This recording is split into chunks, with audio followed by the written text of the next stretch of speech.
Hello everyone, I'm Karina. Rosie's been kidnapped by rabid wassels and has asked me to fill in, so I've decided we're going to explore a topic near and dear to my heart, typography. My mother says I have an unhealthy obsession with typography, but I prefer the term typophile. It's not as if every time someone makes a horrible font choice that my soul dies a little on the inside. Let's start with the basics. According to dictionary.com, typography is the art or process of printing with types. The term typeface refers to a whole set of characters in the same design. A complete typeface set includes letters, numbers, symbols, and punctuation marks. The term typeface is commonly confused or used interchangeably with the word font. A font actually refers to a specific style of a typeface. For example, Helvetica is a typeface that comes in a variety of fonts: 10-point, 12-point, bold, italic, light, and so on. A great way to remember this is that a typeface is like a CD, and the fonts are like tracks on that CD. Most people won't care if you use these two interchangeably, because most of the public does. Typophiles such as myself are a little bit more stingy about our terms. Here are some basic guidelines for choosing and using typefaces. For headers and titles, please use a tasteful sans serif. That is, those fonts without the finishing stroke on the feet or tips of characters. Because of the clean and striking look, sans serif fonts tend to draw more attention,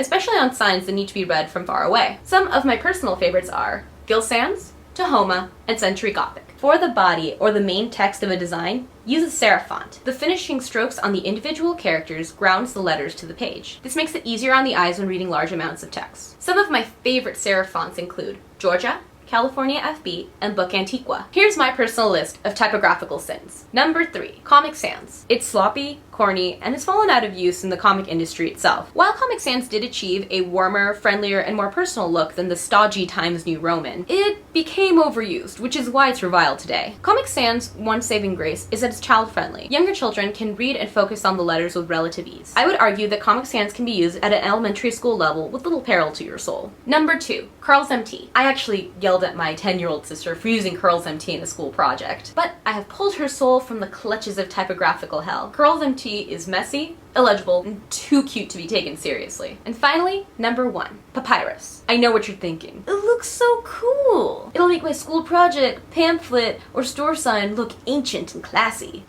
Wrong. The character's distressed edges make anything printed in papyrus hard to read. It also makes it look like you're trying too hard to make it look antique. I don't care if James Cameron used it in Avatar, or if your church prints newsletters in papyrus. Just stop. Stop. Just remember, more than 2 different typefaces in one document tends to get confusing. Please choose typefaces that are readable and complement one another. If after watching this video you're confused or self-conscious about your typeface choices, take a deep breath.